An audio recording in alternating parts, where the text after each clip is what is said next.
जय श्रीकृष्ण. श्रीमद भगवद्गीता 11वा अध्याय विश्वरूप दर्शन योग. अर्जुन म्हणाला, माझ्यावर कृपा करण्यासाठी आपण जो अत्यंत गुप्त अध्यात्मविषयक उपदेश मला केला त्याने माझे हे अज्ञान नाहीसे झाले. कारण हे कमलदल नयना, मी आपल्याकडून भूतांची उत्पत्ती आणि प्रलय विस्तारपूर्वक ऐकले आहे. तसेच आपला अविनाशी प्रभावही ऐकला आहे. हे परमेश्वरा, आपण आपल्याविषयी जसे सांगत आहात ते बरोबर तसेच आहे. हे पुरुषोत्तमा, आपले ज्ञान, ऐश्वर्य, शक्ती, बल, वीर्य आणि तेज यांनी युक्त ईश्वरी स्वरूप मला प्रत्यक्ष पाहण्याची इच्छा आहे. हे प्रभो, जर मला आपले ते रूप पाहता येईल असे आपल्याला वाटत असेल तर हे योगेश्वरा, त्या अविनाशी स्वरूपाचे मला दर्शन घडवा. भगवान श्रीकृष्ण म्हणाले, हे पार्था, आता तू माझी शेकडो हजारो नाना प्रकारची, नाना रंगांची आणि नाना आकारांची अलौकिक रूपे पहा. हे भारता, माझ्यामध्ये आदितीच्या 12 पुत्रांना, 8 वसूंना, 11 रुद्रांना, दोन्ही अश्विनी कुमारांना आणि 49 मरुद्गणांना पहा. तसेच आणखीही पुष्कळशी यापूर्वी न पाहिलेली आश्चर्यकारक रूपे पहा. हे अर्जुना, आता या माझ्या शरीरात एकत्रित असलेले चराचरासह संपूर्ण जग पहा. तसेच इतरही जे तुला काही पाहण्याची इच्छा असेल ते पहा. परंतु मला तुझ्या चर्मचक्षूंनी खात्रीने पाहू शकणार नाहीस, म्हणून मी तुला दिव्य दृष्टी देतो. तिच्या सहाय्याने तू माझी ईश्वरी योगशक्ती पहा. संजय म्हणाले, हे महाराज, महायोगेश्वर आणि सर्व पापांचा नाश करणाऱ्या भगवंतांनी असे सांगून मग पार्थाला परम ऐश्वर्ययुक्त दिव्य स्वरूप दाखविले. अनेक तोंडे व डोळे असलेल्या, अनेक आश्चर्यकारक दर्शने असलेल्या, पुष्कळशा दिव्य अलंकारांनी विभूषित आणि पुष्कळशी दिव्य शस्त्रे हातात घेतलेल्या, दिव्य माळा आणि वस्त्रे धारण केलेल्या, तसेच दिव्य गंधाने विभूषित, सर्व प्रकारच्या आश्चर्याने युक्त अनंत स्वरूप, सर्व बाजूंना तोंडे असलेल्या विराट स्वरूप परमदेव परमेश्वराला अर्जुनाने पाहिले. आकाशात 1000 सूर्य एकदम उगवले असता जो प्रकाश पडेल तोही त्या विश्वरूप परमात्म्याच्या प्रकाशा इतका कदाचितच होईल, म्हणजे होणार नाही. पांडवांनी त्यावेळी अनेक प्रकारात विभागलेले संपूर्ण जग देवाधिदेव भगवान श्रीकृष्णाच्या त्या शरीरात एकत्रित असलेले पाहिले. त्यानंतर तो आश्चर्यचकित झालेला व अंगावर रोमांच उभे राहिलेला धनंजय प्रकाशमय विश्वरूप परमात्म्याला श्रद्धाभक्तीसह मस्तकाने प्रणाम करून हात जोडून म्हणाला. अर्जुन म्हणाला, हे देवा, मी आपल्या दिव्य देहात संपूर्ण देवांना, तसेच अनेक भूतांच्या समुदायांना, कमळाच्या आसनावर विराजमान झालेल्या ब्रह्मदेवांना, शंकरांना, सर्व ऋषींना तसेच दिव्य सर्पांना पाहत आहे. हे संपूर्ण विश्वाचे स्वामी, मी आपल्याला अनेक बाहू, पोटे, तोंडे आणि डोळे असलेले, तसेच सर्व बाजूंनी अनंत रूपे असलेले पाहत आहे. हे विश्वरूपा, मला आपला ना अंत दिसत, ना मध्य दिसत, ना आरंभ. मी आपल्याला मुकुट घातलेले, गदा व चक्र धारण केलेले, सर्व बाजूंनी प्रकाशमान तेजाचा समूह असे, प्रज्वलित अग्नी व सूर्य यांच्याप्रमाणे तेजाने युक्त, पाहण्यास अतिशय कठीण आणि सर्व दृष्टीने अमर्याद असे पाहत आहे. आपणच जाणण्याजोगे ब्रह्म परमात्मा आहात. आपणच या जगाचे परमाधार आहात. आपणच अनादि धर्माचे रक्षक आहात आणि आपणच अविनाशी सनातन पुरुष आहात असे मला वाटते.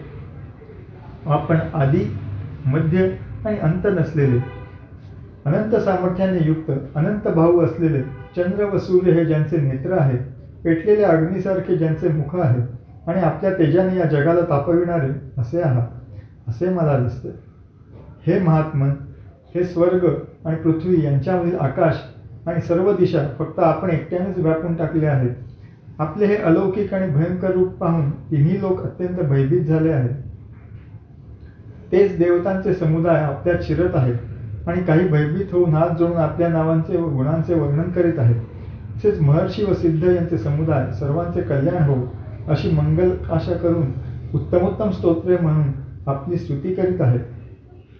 11 रुद्र, 12 आदित्य, तसेच 8 वसू, साध्यगण, विश्वेदेव, 2 अश्विनी कुमार, मरुद्गण आणि पितरांचे समुदाय, तसेच गंधर्व, यक्ष, राक्षस आणि सिद्धांचे समुदाय आहेत. हे सर्वच चकित होऊन आपल्याकडे पाहत आहेत. हे महाबाहो, आपले अनेक तोंडे, अनेक डोळे, अनेक हात, मांड्या व पाय असलेले, अनेक पोटांचे आणि अनेक दाढांमुळे अतिशय भयंकर असे महान रूप पाहून सर्व लोक व्याकुळ होत आहेत. तसेच मीही व्याकुळ होत आहे. कारण हे विष्णू, आकाशाला जाऊन भिडलेल्या तेजस्वी अनेक रंगांनी युक्त पसरलेली तोंडे व तेजस्वी विशाल डोळे यांनी युक्त अशा आपल्याला पाहून भयभीत अंतःकरण झालेल्या माझे धैर्य व शांती नाहीशी झाली आहे. दाढांमुळे भयानक व प्रलयकाळाच्या अग्नीसारखी प्रज्वलित आपली तोंडे पाहून मला दिशा कळेनाशा झाल्या असून माझे सुखही हरपले आहे. म्हणून हे देवाधिदेवा, हे जगन्निवासा, आपण प्रसन्न व्हा. ते सर्व धृतराष्ट्राचे पुत्र राजसमुदायासह आपल्यात प्रवेश करीत आहेत आणि पितामह भीष्म, द्रोणाचार्य तसेच तो कर्ण आणि आमच्या बाजूच्याही प्रमुख योद्ध्यांसह सगळेच आपल्या दाढांमुळे भयंकर दिसणाऱ्या तोंडात मोठ्या वेगाने धावत धावत जात आहेत आणि कित्येक डोकी चिरडलेले आपल्या दातांच्या पटीत अडकलेले दिसत आहेत. ज्याप्रमाणे नद्यांचे पुष्कळसे जलप्रवाह स्वाभाविकच समुद्राच्या दिशेने धावत घेतात, अर्थात समुद्रात प्रवेश करतात, त्याचप्रमाणे ते मनुष्य लोकातील वीर आपल्या प्रज्वलित तोंडात शिरत आहेत. जसे पतंग नष्ट होण्यासाठी पेटलेल्या अग्नीत अतिशय वेगाने धावत शिरतात, तसेच हे सर्व लोकही स्वतःच्या नाशासाठी आपल्या तोंडात अतिशय वेगाने धावत प्रवेश करीत आहेत. आपण त्या सर्व लोकांना प्रज्वलित तोंडाने गिळत गिळत सर्व बाजूंनी वारंवार चाटत आहात. हे विष्णू, आपला प्रखर प्रकाश सर्व जगाला तेजाने पूर्ण भरून तापवित आहे. मला सांगा की भयंकर रूप धारण करणारे आपण कोण आहात? हे देवश्रेष्ठा, आपणास नमस्कार असो. आपण प्रसन्न व्हा. आदिपुरुष अशा आपल्याला मी विशेष रीतीने जाणू इच्छितो, कारण आपली ही करणी मला कळत नाही. भगवान श्रीकृष्ण म्हणाले, मी लोकांचा नाश करणारा वाढलेला महाकाल आहे. यावेळी या लोकांच्या नाशासाठी मी प्रवृत्त झालो आहे.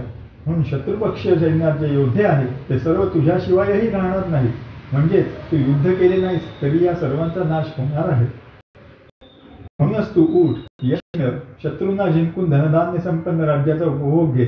हे सर्व शूरवीर आधीच माझ्याकडून मारले गेलेले आहेत. हे सौव्यासाची अर्जुना, तू फक्त निमित्त मात्र हो. द्रोणाचार्य आणि पितामह भीष्म तसेच जयद्रथ आणि कर्ण, त्याचप्रमाणे माझ्याकडून मारल्या गेलेल्या इतरही पुष्कळ शूर योद्ध्यांना तू मार. भिवू नकोस. युद्धात तू खात्रीने शत्रूंना जिंकशील, म्हणून युद्ध कर. संजय म्हणाले, भगवान केशवांचे हे बोलणे ऐकून किरीटी अर्जुनाने हात जोडून कापत कापत नमस्कार केला आणि फिरूनही अत्यंत भयभीत होऊन प्रणाम करून भगवान श्रीकृष्णांना सद्गदित होऊन तो म्हणाला. अर्जुन म्हणाला, हे अंतर्यामी श्रीकृष्ण, आपले नाव, गुण आणि प्रभाव यांच्या वर्णनाने जग अतिशय आनंदित होते व तुमच्यावर अतिशय प्रेम करू लागते. तसेच भ्यालेले राक्षस दिशादिशात पळून जात आहेत आणि सर्व सिद्धगणांचे समुदाय आपल्याला नमस्कार करीत आहेत. हे योग्यच होय. हे महात्मन, ब्रह्मदेवाचेही आदिकारण आणि सर्वात श्रेष्ठ अशा आपल्याला हे नमस्कार का बरे करणार नाही? कारण हे अनंता, हे देवादिदेवा, हे जगन्निवासा, जे सत असत व त्या पलीकडील अक्षर अर्थात सच्चिदानंद घन ब्रह्म आहे, ते आपणच आहात. आपण आदिदेव आणि सनातन पुरुष आहात. आपण या जगाचे परम आश्रयस्थान आहात. जग जाणणारेही आपणच व जग जाणण्याजोगेही आपणच आहात. परमधामही आपणच आहात. हे अनंत रूपा, आपण हे सर्व विश्व व्यापले आहे. आपण वायू, यमराज, अग्नी, वरुण, चंद्र, प्रजेचे स्वामी, ब्रह्मदेव आणि ब्रह्मदेवाचेही जनक आहात. आपल्याला हजार वेळा नमस्कार नमस्कार असो.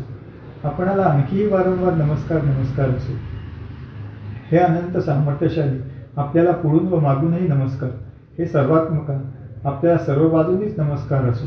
कारण अनंत पराक्रमशाली अशा आपण सर्व जग व्यापले आहे, म्हणून आपण सर्वरूप आहात. आपला हा प्रभाव न जाणवल्यामुळे आपण माझे मित्र आहात असे मानून प्रेमाने किंवा चुकीने मी हे कृष्णा, हे यादवा, हे सख्या असे जे काही विचार न करता मुद्दाम म्हटले असेल आणि हे अच्युता, माझ्याकडून विनोदासाठी फिरताना, झोपताना, बसल्यावेळी आणि भोजन इत्यादी करताना आपल्या एकांतात किंवा त्या मित्रांच्या समक्ष जो अपमान झाला असेल, त्या सर्व अपराधांची अचिंत्य प्रभावशाली अशा आपणाकडे मी क्षमा मागत आहे. आपण या चराचर जगताचे जनक आहात. तसेच सर्वश्रेष्ठ गुरु व अत्यंत पूजनीय आहात. हे अतुलनीय प्रभावा, त्रैलोक्यात आपल्या बरोबरीचाही दुसरा कोणी नाही. मग आपल्याहून श्रेष्ठ कसा असू शकेल? म्हणूनच हे प्रभू, मी आपल्या चरणांवर शरीराने लोटांगण घालून नमस्कार करून स्तुत्य अशा आपण ईश्वराने प्रसन्न व्हावे म्हणून प्रार्थना करीत आहे. हे देवा, वडील जसे पुत्राचे, मित्र जसे मित्राचे आणि पती जसे आपल्या प्रियतम पत्नीचे अपराध सहन करतात, तसेच आपणही माझे अपराध सहन करण्यास योग्य आहात. पूर्वी न पाहिलेले आपले हे आश्चर्यकारक रूप पाहून मी आनंदित झालो आहे आणि माझे मन भीतीने अतिशय व्याकुळही होत आहे. म्हणून आपण मला ते चतुर्भुज विष्णुरूपच दाखवा. हे देवेशा, हे जगन्निवासा, प्रसन्न व्हा. मी पहिल्यासारखेच आपणाला मुकुट धारण केलेले, तसेच गदा आणि चक्र हातात घेतलेले इच्छुक पाहू इच्छितो. म्हणून हे विश्वस्वरूपा, हे सहस्त्रबाहो, आपण त्या चतुर्भुज रूपाने प्रकट व्हा. भगवान श्रीकृष्ण म्हणाले, हे अर्जुना, मी तुझ्यावर अनुग्रह करण्यासाठी आपल्या योगशक्तीच्या प्रभावाने हे माझे परमतेजोमय, सर्वांचे आधी सीमा नसलेले विराट रूप तुला दाखविले. ते तुझ्याशिवाय दुसरा कोणीही यापूर्वी पाहिले नव्हते.